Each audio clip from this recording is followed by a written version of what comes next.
Hi everyone, study IQ के learning platform पे आप सबका स्वागत है। आज के लेक्चर में हम लोग जम्मू कश्मीर का जून 2021 का करंट अफेयर स्टडी करेंगे, जिसमें हम जम्मू कश्मीर स्पेसिफिक न्यूज जो कि एग्जाम्स के लिए इम्पोर्टेंट है उनको स्टडी करेंगे। मेरा नाम रवनीत कौर है। शुरू करते हैं आज के लेक्चर को। जो पैटर्न है वो रहेगा एमसीक्यू वाइज, क्वेश्चन के फॉर्मेट में देखेंगे, उसके बाद एक्सप्लेनेशन में से भी देखेंगे इस तरीके से कोई और क्वेश्चन फ्रेम हो सकता है।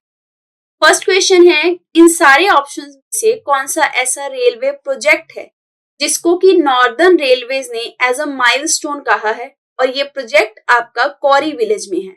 तो कौरी विलेज आपका जम्मू कश्मीर में है। अगर आप इनमें से जम्मू कश्मीर की लोकेशन समझ पा रहे हैं तो आप देख लेंगे कि कहाँ का प्रोजेक्ट होगा। कश्मीर का प्रोजेक्ट तो आप ऑप्शंस में देख सकते हैं श्रीनगर, तो ऑब्वियसली यही प्रोजेक्ट होगा क्योंकि कोहिमा नागालैंड में है। तो ये वाला प्रोजेक्ट, इसका आंसर है ऑप्शन नंबर 4। ये प्रोजेक्ट पर्टिकुलरली नॉर्दर्न रेलवेज के द्वारा एज अ माइलस्टोन कहा गया है। तो इसके ऊपर एक शॉर्ट फिल्म भी बनाई गई है रेलवेज के द्वारा, जिसमें उन्होंने अपनी अचीवमेंट को हाईलाइट किया है और प्राइम मिनिस्टर के एक मैसेज को भी रिफ्लेक्ट किया है, जिसमें ये बताया गया है कि जो ट्रांसपोर्टर होते हैं वो हर तरीके का एफर्ट यहाँ पे लगाते हुए नजर आ रहे हैं ताकि वैली को, यानी कि कश्मीर की वैली को रेलवे लाइन से पूरी तरह कनेक्ट किया जा सके अगले 2-3 सालों में। तो ध्यान रखेंगे, बहुत इंपॉर्टेंट प्रोजेक्ट है उधमपुर श्रीनगर बारामूला रेलवे प्रोजेक्ट। अब नेक्स्ट क्वेश्चन इसी रेल लिंक यानी कि रेलवे प्रोजेक्ट के ऊपर है। कितने करोड़ रुपए का ये प्रोजेक्ट जो है बेसिकली है, ये आपको बताना है। देखिए कितने करोड़ रुपए का काम इस प्रोजेक्ट के लिए चल रहा है, जिसके तहत जो कश्मीर है उसको रेस्ट ऑफ द कंट्री के साथ कनेक्ट किया जाएगा और अगले 2-3 साल में बात चल रही है कि इस प्रोजेक्ट को कंप्लीट कर दिया जाएगा। तो आपको इसकी लागत बतानी है। जो इंपॉर्टेंट प्रोजेक्ट होते हैं उनके फैक्ट्स भी इंपॉर्टेंट होते हैं, तो इसलिए आपको लागत पता होनी चाहिए। तो ध्यान रखेंगे, इसका आंसर है ऑप्शन नंबर 3। 21,653 करोड़ की लागत का ये प्रोजेक्ट है Udhamnagar Srinagar Baramulla rail link. Basically ये जो प्रोजेक्ट है बहुत ही चैलेंजिंग रहा है क्योंकि इसकी जो शुरुआत है वो आफ्टर इंडिपेंडेंस कर दी गई थी। 1997 से ही ये प्रोजेक्ट लटका पड़ा है। इसका फाउंडेशन रखा गया था 1997 में टी देवे गौड़ा के द्वारा, जो कि उस टाइम के प्राइम मिनिस्टर थे। तो उधमपुर में इसका फाउंडेशन स्टोन रखा गया था। तो समझिए आप, 97 में स्टोन रखा गया, 2021 आ गया, लेकिन ये प्रोजेक्ट कंप्लीट नहीं हुआ। तो इससे समझ आ रहा है कि ये प्रोजेक्ट कितने टाइम से डिले होता हुआ आ रहा है। इसको नेशनल प्रोजेक्ट डिक्लेयर किया गया सन 2002 में। ये बहुत ही इंपॉर्टेंट पॉइंट। तो इसको 2002 में डिक्लेयर किया गया एज ए नेशनल प्रोजेक्ट। अगर आपसे इसकी लेंथ पूछी जाए, ये भी इंपॉर्टेंट है, क्वेश्चन आ सकता है। 272 किलोमीटर लंबा प्रोजेक्ट है, उधमपुर से शुरू होता है और बारामूला में जाके खत्म होता है। वैली ऑफ कश्मीर को ये रेस्ट ऑफ इंडिया के साथ कनेक्ट करता है। नेक्स्ट क्वेश्चन है, उधमपुर श्रीनगर बारामूला रेल लिंक जो है वो वर्ल्ड की हाईएस्ट रेलवे ब्रिज है। बेसिकली ये आपकी कौन सी रिवर के करेक्ट 359 मीटर की ऊंचाई पे बनी हुई है। ये बहुत इंपॉर्टेंट पॉइंट है, यानी कि कोई रिवर फ्लो हो रही है, उसके ऊपर ये रेलवे का ब्रिज जा रहा है, ठीक है, यही बारामूला रेल लिंक जिसके ऊपर से जाएगी। तो इस रिवर से ये जो ऊंचाई है ब्रिज की, ये है 359 मीटर। ये रिवर कौन सी है ये आपको बताना है। तो ध्यान रखेंगे, ये जो आपका पुल है बेसिकली उसको बनाया गया है आपकी चेनाब रिवर के ऊपर। चेनाब रिवर से 359 मीटर ऊपर है ये वर्ल्ड का हाईएस्ट रेलवे ब्रिज है। कौरी विलेज में बनाया जा रहा है। डिस्ट्रिक्ट अगर नाम पूछा जाए तो रियासी डिस्ट्रिक्ट है। हाइट तो पता लग गई, 359 मीटर की ऊंचाई पे है। इस ब्रिज की जो लेंथ रहेगी, जो केवल चेनाब के ऊपर से जाएगा, है ना, जिससे ये रेल लिंक कनेक्ट होगी, वो होगी 1.3 किलोमीटर। इसको कतरा बनिहाल सेक्शन के नाम से भी जाना जाएगा। अब इस ब्रिज की थोड़ी सी डिटेलिंग देख लेते हैं, रेल लिंक की, सॉरी, बहुत इंपॉर्टेंट है। Jammu Baramulla railway link Kashmir valley जो कि जम्मू रेलवे स्टेशन में है, इसको पूरी कंट्री के साथ कनेक्ट करेगा। इस प्रोजेक्ट को नेशनल प्रोजेक्ट डिक्लेयर किया जा चुका है। ये जो रूट है बेसिकली, इसके बारे में कहा जा रहा है कि इसी के द्वारा वर्ल्ड का हाईएस्ट रेलवे ब्रिज बनेगा। जब ये रूट रेलवे लिंक बनेगा तो उसी टाइम वर्ल्ड का हाईएस्ट रेलवे ब्रिज भी बनाया जाएगा, क्योंकि इस रूट को आपस में जोड़ने के लिए एक ब्रिज चाहिए होगा और वो ब्रिज आपका चिनाब रिवर के ऊपर बनेगा। जैसे देखिए ये ऊधमपुर है, ये बारामूला है, बीच में कहीं पे जाके ब्रिज है 1.5 मीटर और ये ब्रिज चिनाब रिवर के ऊपर है और ये ब्रिज वर्ल्ड का हाईएस्ट रेलवे ब्रिज होगा, ये बहुत इंपॉर्टेंट है, ठीक है। और इंडिया का first cable stayed railway bridge भी इसे कहा गया है। इस लाइन की कंप्लीशन के बाद ये बोला जा रहा है कि मास ट्रांसपोर्टेशन सिस्टम जो है वो कश्मीर में इजी हो जाएगा और कॉस्ट इफेक्टिव भी हो जाएगा, यानी कि आपको ज्यादा खर्चा नहीं लगेगा, क्योंकि जो चीजें आपस में अभी कनेक्टेड नहीं है थ्रू एनी ट्रांसपोर्ट लिंक, अगर आप उसे रेलवे से कनेक्ट कर देंगे तो इनकी आपस में जो सप्लाई डिमांड है वो आसानी से मीट हो पाएगी, आई चलाई अच्छी जाएगी, ऑल वेदर कनेक्टिविटी बनी रहेगी। तो इस तरीके से ये नॉर्दर्न मोस्ट अल्पाइन रीजन जो कि बारामूला रीजन है सबसे नॉर्दर्न मोस्ट का, उसको कनेक्ट कर देगा कंट्री के साथ और वहां पे ओवरऑल डेवलपमेंट हो पाएगी। इसीलिए ये भी कहा जा रहा है कि उस रीजन के लिए ये बोन रहेगा for the development of agriculture, horticulture and floriculture. Next question है, union territory of Jammu Kashmir ने कमिटमेंट किया है यूनियन जल शक्ति मिनिस्ट्री को कि वो पाइप्ड ड्रिंकिंग वाटर जो है वो हर एक रूरल हाउस होल्ड को अंडर जल जीवन मिशन प्रोवाइड कर देंगे बाय विच ईयर ऑफ सितंबर। ये आपको बताना है कि कौन से साल तक वो अपना ये टारगेट जो है जल जीवन मिशन का, जिसके तहत हर घर में नल के थ्रू पानी जाएगा रूरल हाउस होल्ड में, वो टारगेट पूरा करेंगे और ये नेशनल डेडलाइन से पहले पूरा कर देंगे। वो बहुत इंपॉर्टेंट है। कश्मीर ने ये बोला है, जम्मू कश्मीर ने, कि 2022 तक वो हर एक रूरल हाउस होल्ड को नल से जल की सुविधा प्रोवाइड करेंगे और इन्होंने ये कहा कि ये नेशनल लेवल का जो टारगेट है जल जीवन मिशन का, ये उससे पहले हम पूरा करेंगे सितंबर में 2022 में। अब नेशनल लेवल का क्या टारगेट है, नेशनल लेवल पे कौन से साल तक बात हो रही है, इसको देख लेते हैं। तो देखिए नेक्स्ट क्वेश्चन उसी पे है। जल जीवन मिशन स्कीम है सेंट्रल गवर्नमेंट की, मिनिस्ट्री पूछी जाए तो जल शक्ति मिनिस्ट्री है। इसका गोल है पाइप्ड पोर्टेबल वाटर देना हर एक रूरल हाउस होल्ड को, ग्रामीण घर को, कौन से साल तक, ये आपको बताना। तो ध्यान रखेंगे जल जीवन मिशन का टारगेट है 2023-24 तक हर घर में नल से जल जाएगा और कश्मीर ने कहा है कि 2022 तक हम ये टारगेट पूरा करेंगे। तो इनका मानना है कि हम 2 साल पहले जम्मू कश्मीर में ये कहा जा रहा है कि 2 साल पहले हम अपना टारगेट पूरा कर देंगे, ये पॉइंट ध्यान रखेंगे। Next question very important, Jammu Kashmir में ऐसा कौन सा रेडियो प्रोग्राम है जिसका एम है पब्लिक फीडबैक लेना उस रेडियो स्टेशन के थ्रू, ताकि गवर्नेंस के प्रोसेस को और भी ज्यादा इंटरेक्टिव बनाया जा सके, पार्टिसिपेटरी बनाया जा सके और पीपल सेंट्रिक बनाया जा सके। और ये रेडियो प्रोग्राम अभी अभी कुछ टाइम पहले शुरू किया गया है। बहुत ही इंपॉर्टेंट क्वेश्चन है, तो ध्यान रखेंगे। प्रोग्राम का नाम है आवाम की आवाज, नाम से क्लियर होता है आवाम मतलब जनता की आवाज। इस प्रोग्राम के थ्रू आप अपने सवाल डायरेक्टली इसी रेडियो स्टेशन पे कॉल करके इस चैनल पे पूछेंगे, आपको उसका जवाब मिलेगा। तो आप जो भी बंदा यहाँ बैठा है उसके थ्रू सिटीजन सेंट्रिक गवर्नेंस या फिर पीपल पार्टिसिपेटरी गवर्नेंस को इंश्योर कर सकते हैं। आपको अपने ऑफिशियल से डायरेक्टली इंटरेक्ट करने का मौका मिलेगा और उनसे सवाल जवाब करने का चांस मिलेगा। 30 मिनट का ये प्रोग्राम होगा। एक सबसे इंपॉर्टेंट चीज, ये हर महीने के 3rd संडे को एयर किया जाएगा, क्योंकि हर संडे नहीं कर सकते, इसमें ऑफिशियल्स आएंगे। बेसिकली ये जम्मू कश्मीर के लेफ्टिनेंट गवर्नर मनोज सिन्हा का इनिशिएटिव है।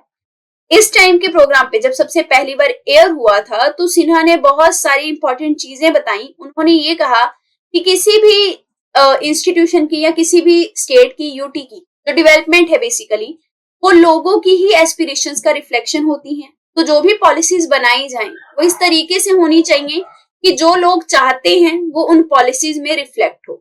इस तरीके से गवर्नेंस जो है वो और भी ज्यादा इंक्लूसिव बनेगी और सेंसिटिव बनेगी to the needs of people. अब देखिए कोई ऑफिशियल है यहाँ पे रेडियो स्टेशन पे, आपने उससे कोई क्वेश्चन किया, आपका कोई काम नहीं हो रहा है, सरकारी दफ्तर में डिले हो रहा है, तो उनको पता रहेगा कि इस लेवल पे काम नहीं हो रहा तो वो उसमें काम करेंगे।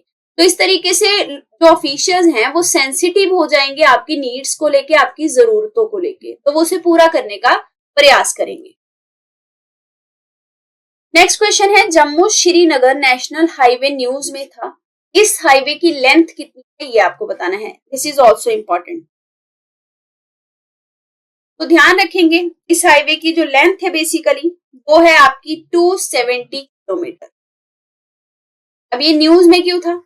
क्योंकि लगभग 1500 से ज्यादा व्हीकल ट्रक्स जो थे वो स्ट्रैंडेड थे, यानी कि खड़े हुए थे काफी टाइम से, क्योंकि रोड जो था वो लैंडस्लाइड से पूरी तरह से तहस नहस हो गया। तो अभी अभी इसको रिपेयर करके दोबारा चालू किया गया था, इसीलिए न्यूज में था। सबसे इंपॉर्टेंट चीज है कि ये इकलौती ऑल वेदर रोड लिंकिंग है जो कश्मीर को कनेक्ट करती है रेस्ट ऑफ द कंट्री के साथ, यानी कि कोई भी मौसम हो इस रोड की कनेक्टिविटी हमेशा बनी रहती है।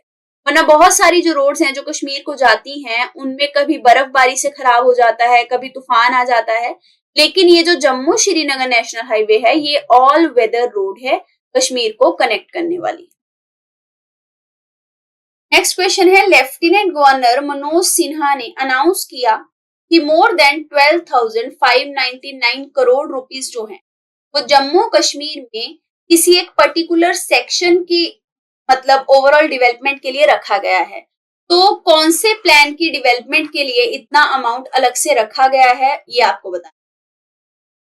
तो बहुत इंपॉर्टेंट है, इस साल ओवरऑल पूरे डिस्ट्रिक्ट को डेवलप करने के लिए, हर एक डिस्ट्रिक्ट को डेवलप करने के लिए, उसका डेवलपमेंट प्लान बनाने के लिए जम्मू कश्मीर गवर्नमेंट के द्वारा इतना अमाउंट अलॉट किया गया है। तो देखिए आपको अमाउंट भी पूछा जा सकता है, इस फॉर्मेट से क्वेश्चन आ सकता है कि जम्मू कश्मीर ने डिस्ट्रिक्ट प्लान के लिए इस साल कितने करोड़ रुपए का वादा या फिर कितने करोड़ रुपए अलग से रखे हैं।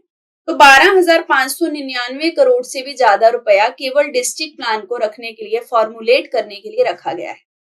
तो इन्होंने ये चीज अनाउंस करी। इसके अलावा इन्होंने ये भी कहा कि जन भागीदारी बहुत जरूरी है। जन भागीदारी यानी जनता की भागीदारी, इन्वॉल्वमेंट। तो जो भी डिस्ट्रिक्ट डेवलपमेंट प्लान बनाए जाएंगे उसमें जन भागीदारी रहेगी, या कि लोगों का पार्टिसिपेशन रहेगा। प्लान की फॉर्मुलेशन में जो लोग हैं वो पार्टिसिपेट कर पाएंगे। इन्होंने ये भी कहा कि जो एक्सपेक्टेशंस होती हैं कॉमन पीपल की, इलेक्टेड रिप्रेजेंटेटिव्स की, उन सबको मीट करने के लिए ये प्लान बनाए जा रहे हैं और इन्हीं की एक्सपेक्टेशंस के लिए इनको इन प्लान की फॉर्मुलेशन में इन्वॉल्व किया जाएगा। यानी कि लोगों के द्वारा ही प्लान्स बनवाए जाएंगे, लोगों को प्लान बनाते टाइम उसका हिस्सा जो है वो बनाया जाएगा। तो डिस्ट्रिक्ट लेवल पे प्लान बनाने के लिए, उनको इम्प्लीमेंट करने के लिए 12,599 करोड़ रुपए रखे गए। अब नेक्स्ट क्वेश्चन इसी डिस्ट्रिक्ट डेवलपमेंट प्लान के ऊपर है। जन भागीदारी के बारे में उन्होंने बात करी थी, तो जन भागीदारी में होंगे कौन कौन, ये है इसका, ये क्वेश्चन है पर्टिकुलरली। देखिए ये कहा जा रहा है कि लगभग 30 लाख लोग होंगे। अब इस 30 लाख लोगों में कितनी औरतें होनी चाहिए ये आपको बताना है, कि कितनी औरतें होंगी जो district development plan of Jammu में हिस्सा लेंगी, उसकी प्लानिंग में पूरी तरीके से इन्वॉल्व होंगी। तो 30 लाख लोगों में 1/3 आपकी क्या होनी चाहिए, विमेन, जो कि इसका हिस्सा होंगी। और इसके तहत उन्होंने ये भी कहा जितने भी डिप्टी कमिश्नर हैं, ठीक है, हर एक डिस्ट्रिक्ट के, उनको ये हिदायत दी गई है कि लोगों की मैक्सिमम पार्टिसिपेशन होनी चाहिए, उनके रिप्रेजेंटेटिव्स हैं उनकी भागीदारी होनी चाहिए, ताकि डिस्ट्रिक्ट डेवलपमेंट प्लान जो है वो लोगों की ही पार्टिसिपेशन के साथ उन्हीं की सुविधाओं के हिसाब से बनाया जा सके। नेक्स्ट क्वेश्चन है, एक रिपोर्ट रिलीज की गई है by the concerned citizen group. इस ग्रुप के जो लीडर हैं वो यूनियन फाइनेंस मिनिस्टर है, फॉर्मर यूनियन फाइनेंस मिनिस्टर।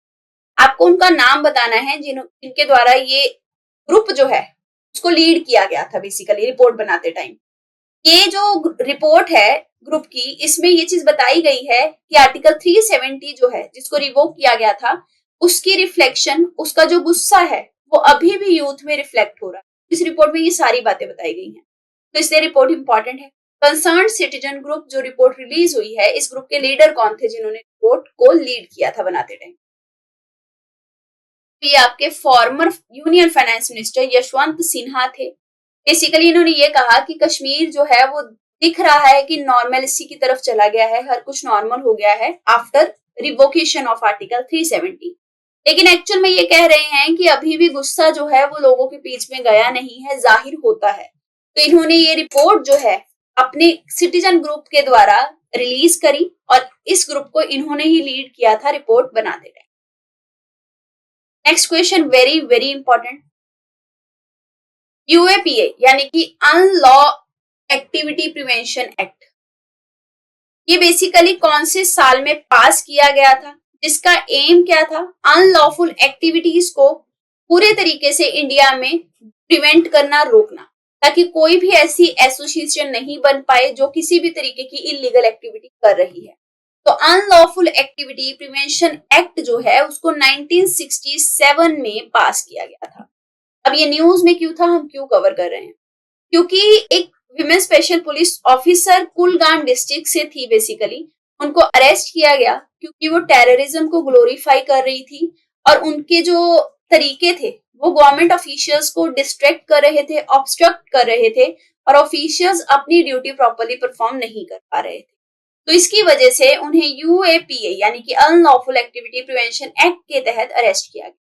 अब अनलॉफुल एक्टिविटी की डेफिनेशन क्या है इस एक्ट के तहत, इसकी डेफिनेशन है कोई भी एक्शन, चाहे वो इंडिविजुअल के द्वारा लिया गया हो या फिर किसी एसोसिएशन के द्वारा लिया गया, अगर उस एक्शन से हमारे देश की टेरिटोरियल इंटीग्रिटी या फिर इंडिया की सोवरेनिटी नुकसान में जाती है, डिसरप्ट होती है, तो उसे अनलॉफुल एक्टिविटी कहा जाए। अब देखिए ये यूएपीए बहुत ही इंपॉर्टेंट है, न्यूज में था तो इसकी हर एक चीज आपको पता होनी चाहिए। आपको ये बताना है कि इन सब स्टेटमेंट में से कौन सी स्टेटमेंट इनकरेक्ट है regarding unlawful activity prevention act. सबसे पहली स्टेटमेंट कहती है कि इसमें डेथ पेनल्टी या फिर लाइफ इम्प्रिजनमेंट सबसे हाईएस्ट पनिशमेंट्स हैं, बिल्कुल सही बात है। सेकंड कहती है यूएपीए के तहत केवल इंडियन नेशनल्स जो हैं उन्हें ही अरेस्ट किया जा सकता है या उन्हें ही सजा दी जा सकती है, इसको देख लेते हैं। थर्ड कहती है यूएपीए के तहत जो इन्वेस्टिगेटिंग एजेंसी होती है वो चार्जशीट फाइल कर सकती है मैक्सिमम 180 दिन में, और इन 180 दिन में चार्जशीट जो फाइल होगी वो अरेस्ट के बाद की जाएगी। ड्यूरेशन को एक्सटेंड भी किया जा सकता है कोर्ट की अनुमति। ये पॉइंट भी सही है। सेकेंड पॉइंट बेसिकली गलत है, ये जो लिखा हुआ है ना कि यूएपी के तहत केवल इंडियन ही चार्ज हो सकते, तो अनलॉफुल एक्टिविटी प्रिवेंशन के तहत चाहे इंडियन नेशनल हो या फिर फॉरेन नेशनल हो, दोनों को ही चार्ज दोनों पे लगाया जा सकता है। देखिए under UAPA both Indian and foreign nationals can be charged.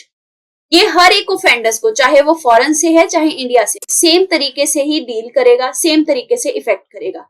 सजा सबके लिए बराबर होगी, चाहे क्राइम किसी फॉरेन लैंड पे क्यों नहीं किया गया हो। अगर वो क्राइम इंडियन के द्वारा किया गया है तो उस पे यूएपीए लगेगा, ठीक है। इसके अलावा यूएपीए के तहत इन्वेस्टिगेटिंग एजेंसी मैक्सिमम 180 दिन अरेस्ट के होने के बाद चार्जशीट फाइल कर सकती है। इनकी ड्यूरेशन दिनों की बढ़ाई भी जा सकती है आफ्टर इंटीमेटिंग द कोर्ट।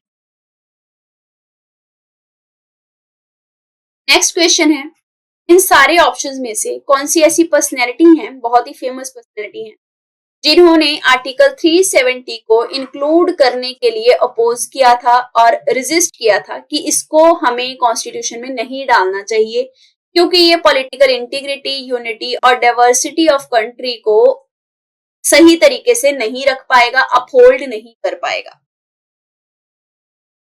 तो ध्यान रखेंगे डॉक्टर बी आर अम्बेडकर जो थे बेसिकली उन्होंने अपोज किया था कि आर्टिकल 370 जो है उसे संविधान में नहीं डालना चाहिए क्योंकि बेसिकली ये देश की जो एकता है उसे बनाए रखने का काम नहीं कर पाएगा। ये न्यूज में क्यों था, क्योंकि chief minister of Haryana Manohar Lal Khattar ने ये कहा कि पीएम नरेंद्र मोदी ने आर्टिकल 370 को जो रिवोक किया, जो हटाया, उन्होंने रियल मायने में बी आर अम्बेडकर को ट्रिब्यूट दिया है क्योंकि बी आर अम्बेडकर भी यही चाहते थे जिन्होंने की इंडियन कॉन्स्टिट्यूशन फ्रेम करने में इंपॉर्टेंट रोल प्ले किया। डॉक्टर बी आर अम्बेडकर को फादर ऑफ इंडियन कॉन्स्टिट्यूशन के नाम से भी जाना जाता है। इन्होंने ये भी कहा कि डॉक्टर अम्बेडकर जो थे इन्होंने आर्टिकल 370 को इनकॉर्पोरेट या फिर इंक्लूड करने से इनकार किया था कॉन्स्टिट्यूशन में क्योंकि इनके पैमाने में ये इंटीग्रिटी को या यूनिटी को डिस्टर्ब करता। अगला क्वेश्चन बाबा साहेब के ऊपर ही है। तो बेसिकली जो बाबा साहेब हैं उन्होंने एक थ्योरी में हमेशा बिलीव रखा था। उसके हिसाब से उन्होंने ये कहा था कि इंसान को अपने जीवन का जो आधा पैसा है वो एक पर्टिकुलर सेक्शन या फिर सेक्टर में डालना चाहिए, खर्च करना चाहिए। बाकी का बचा हुआ आधा जो है वो अपनी बेसिक नीड जैसे कि फूड हो गया, खाना, उस पे खर्च करना। तो ये जो आधा सेक्शन है खाली वाला, वो कौन सा है कि इन्होंने कहा था जो आधा पैसा वो कौन से सेक्टर में इन्वेस्ट करने की सीधे सीधे बात करी थी। बहुत ही इंपॉर्टेंट क्वेश्चन है, ध्यान रखेंगे। इनके हिसाब से कहा गया था कि इंसान को अपना आधा पैसा खड़ा खड़ा यानी कि सीधा सीधा एजुकेशन पे खर्च करना चाहिए, बाकी के बचे हुए से आपको जो करना है आप कीजिए। अब ये एजुकेशन के बारे में ऐसा क्यों कह रहे थे, क्योंकि बी आर अम्बेडकर का ये मानना था कि एक बहुत लंबी कतार है, अगर बहुत लंबी लाइन है तो उस लाइन में जो आखिर में खड़ा हुआ व्यक्ति है उसको अगर आपको आगे लेके आना है तो आप केवल और केवल एजुकेशन के द्वारा ला सकते हैं। तो इनके हिसाब से एजुकेशन सही पैमाने में इक्वालिटी या फिर डेवलपमेंट लेके आ सकती है। तो इसीलिए इन्होंने कहा था कि आधा पैसा सीधा एजुकेशन पे हर इंसान को खर्च करना चाहिए, बाकी का आधा अपनी बेसिक नीड। नेक्स्ट क्वेश्चन है, इस साल 434 किलोमीटर स्ट्रेटेजिक हाईवे जो कि लद्दाख को जम्मू कश्मीर के साथ कनेक्ट करता है उसे खोल दिया गया है, और सबसे जल्दी खोला गया यानी कि बहुत ही तेजी से खोल दिया गया, आसानी से। ये जो अर्लीस्ट ओपनिंग है बेसिकली ये कौन से पास के थ्रू खोलेगी, यानी कि देखिए हम सब जानते हैं जब दो माउंटेन्स या फिर दो माउंटेनियस एरियाज होते हैं जब उन्हें आपस में कनेक्ट किया जाता है तो उस टाइम पे बीच में कोई ना कोई पास रहा होगा, माउंटेन पास, क्योंकि माउंटेन रीजन तो आपस में पासिस के थ्रू कनेक्ट होते हैं। तो डेफिनेटली ये जो पास होगा जो आपका लद्दाख और जम्मू कश्मीर को आपस में कनेक्ट करते टाइम जोड़ता होगा, उस पास का आपको नाम बताना है जिसके तहत ये जो हाईवे है इसे आसानी से जल्दी से खोला गया। Question is very important, Zoji La pass, answer है ऑप्शन नंबर 1। अब देखिए क्वेश्चन इस तरीके से भी आ सकता है कि लद्दाख को जम्मू कश्मीर से जोड़ने वाला जो हाईवे है उसकी लेंथ कितनी है, आराम से आ सकता है ना ऐसा क्वेश्चन। तो उसकी लेंथ हमने देखी क्वेश्चन में ही दी हुई है 434 किलोमीटर, ठीक है। और ये आपका जोजिला पास के थ्रू जाता है और जोजिला पास के थ्रू से खोला गया था जल्दी में और जल्दी में ही बंद कर दिया गया। बेसिकली यहाँ पे बर्फबारी बहुत जल्दी होती है तो ये श्रीनगर लेह नेशनल हाईवे के नाम से भी जाना जाता है, इसको जल्दी नहीं खोला जाता है। तो लेकिन जब बर्फबारी क्लियर हो गई थी तो इसे आसानी से खोला गया और फिर जल्दी बंद भी कर दिया गया कि आगे चल के बर्फ से रास्ते बंद हो जाएंगे। नेक्स्ट क्वेश्चन है, हेल्थ और मेडिकल एजुकेशन का एक डिपार्टमेंट है जम्मू कश्मीर गवर्नमेंट का, उनके द्वारा एक ऑर्डर इशू किया गया है जिसके तहत ये कहा गया है कि कुछ परसेंट की जो सैंक्शन है, ठीक है, वो उन एम्प्लॉयज को दी जाएगी as a experience loyalty bonus जिन्होंने अपने 3 साल जो है वो सर्विस में कंप्लीट किए हैं अंडर नेशनल हेल्थ मिशन। बहुत ही इंपॉर्टेंट क्वेश्चन। अब देखिए बोनस दिया जाएगा ना, जैसे आपने 3 साल तक सर्विस किया, इस मिशन के अंडर काम किया, लोगों के लिए कोविड के टाइम पे काम किया, तो कितने परसेंट बोनस दिया जाएगा, बेसिकली 5% बोनस, सॉरी 10% बोनस देने की बात हुई है कि 10% का बोनस जो है वो दिया जाएगा उन बंदों को जिन्होंने 3 साल सर्विस की है नेशनल हेल्थ मिशन में। और ये एक चीज और ध्यान रखेंगे, जो स्टाफ है बेसिकली उनकी सर्विस बहुत कमेंडेबल है, बोनस एक अप्रिशिएशन का टोकन है, हमें जेन्युइनली उन्हें थैंकफुल होना चाहिए क्योंकि पैंडेमिक के टाइम उन्होंने बहुत काम। इसके अलावा एम्प्लॉइज जिन्होंने जो लॉयलिटी बोनस जो है ऑलरेडी ले चुके हैं, मतलब 3 साल, अब देखिए कुछ ऐसे भी होंगे जिन्होंने 3 साल काम किया तो 10% बोनस मिलेगा, कुछ ऐसे भी तो होंगे ना जिनको 3 से भी ज्यादा साल हो गए काम करते हुए, अब उनके लिए भी तो कोई चीज होगी। तो उनके लिए जो बोनस है बेसिकली वो डिफरेंशियल परसेंटेज के बेस पे है, यानी कि अलग अलग काम के बेस पे उनकी कमेंडेबल सर्विस के हिसाब से, तो 5% तक का उनको बोनस दिया जाएगा। नेक्स्ट क्वेश्चन है, मेमोरेंडम ऑफ अंडरस्टैंडिंग जो है उसे आर्मी और कानपुर बेस्ड एनजीओ जिसका नाम है national integrity and education development organisation, इनके बीच में साइन किया गया है। और इस एमओयू का यानी कि मेमोरेंडम ऑफ अंडरस्टैंडिंग का जो पर्पस है वो ये है कि हमें जो चिल्ड्रन है बेसिकली उनको वेरियस मेडिकल या फिर इंजीनियरिंग कॉलेज के जो एंट्रेंस एग्जामिनेशन होते हैं उनके लिए तैयार करना है, उनके लिए मेंटरशिप प्रोवाइड करनी है। तो किस स्टेट या फिर किस यूटी के चिल्ड्रन को देने के लिए ये फैसिलिटी यानी कि ये कोचिंग या फिर मेंटरशिप देने के लिए जो फैसिलिटी है मुहैया करवाई गई है बाय साइनिंग द एमओयू, ये आपको बताना है।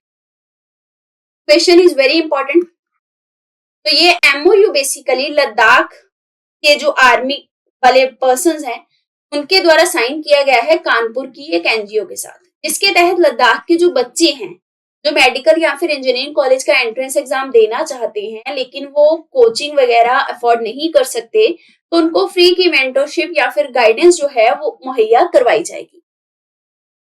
आर्मी का ये जो इनिशिएटिव है ये लद्दाखी यूथ के लिए है बेसिकली। लेह बेस्ड जो 14 कॉप्स हैं उन्होंने इस प्रोजेक्ट को लॉन्च किया ताकि लद्दाख के बच्चों को एंट्रेंस एग्जामिनेशंस के लिए तैयार किया जा सके। इस प्रोजेक्ट का नाम क्या है? Ladakh ignited minds, a centre of excellence and wellness.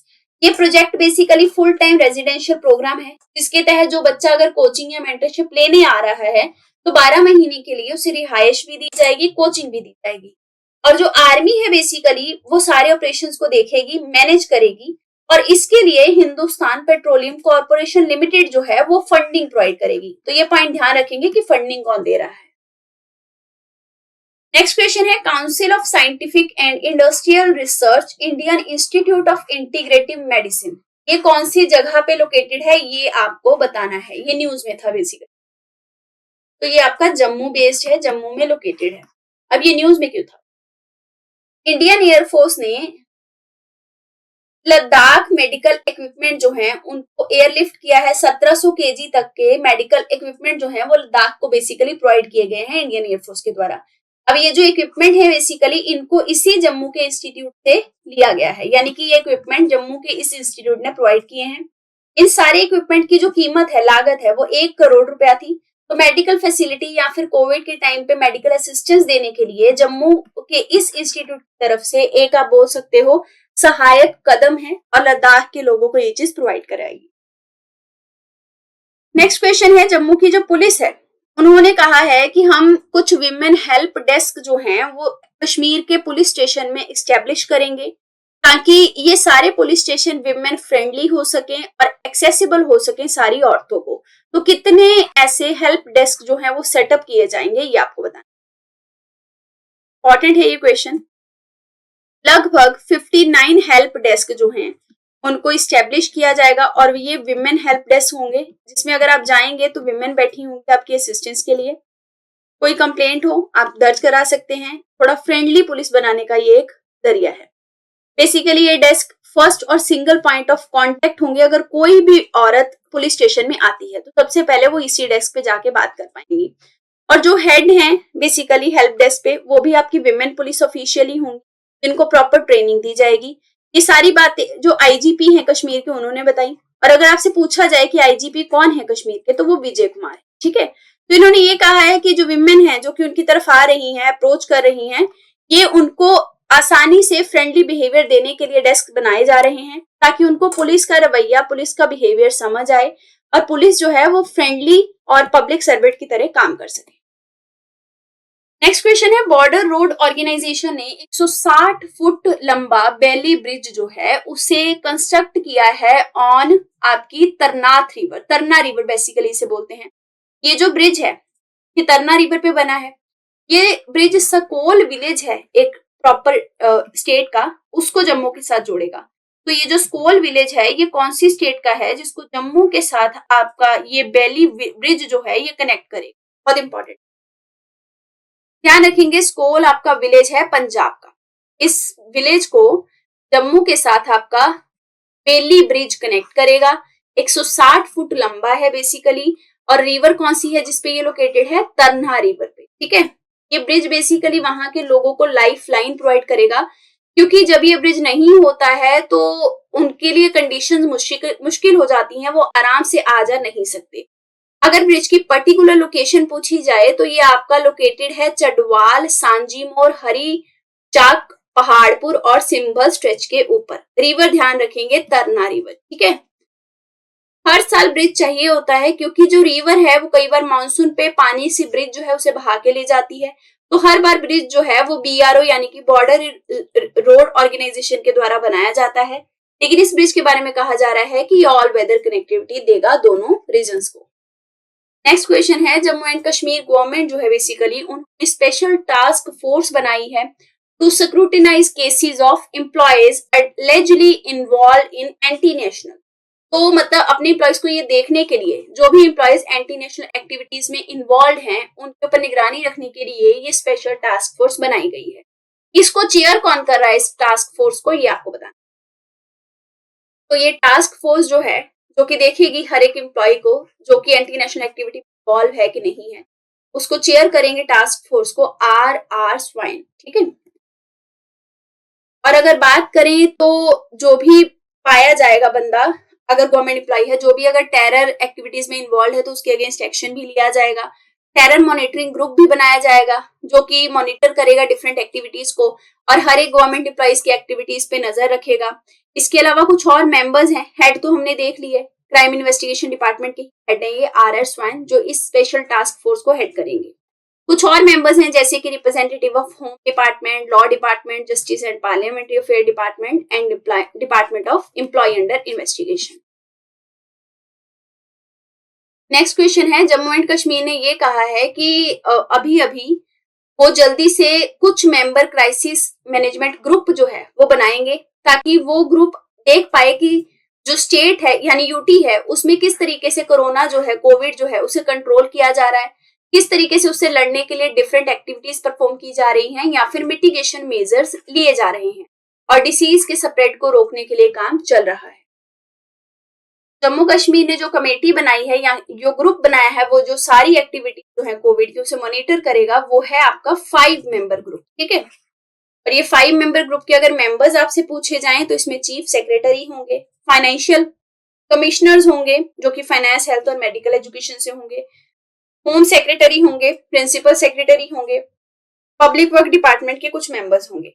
तो ये सारे मेंबर्स होंगे इस 5 मेंबर ग्रुप में, जिसमें ये देखा जाएगा कि कोविड जो है उसको रोकने के लिए, उसके स्प्रेड को रोकने के लिए, उसको कंट्रोल करने के लिए स्टेट किस तरीके से काम कर रही है।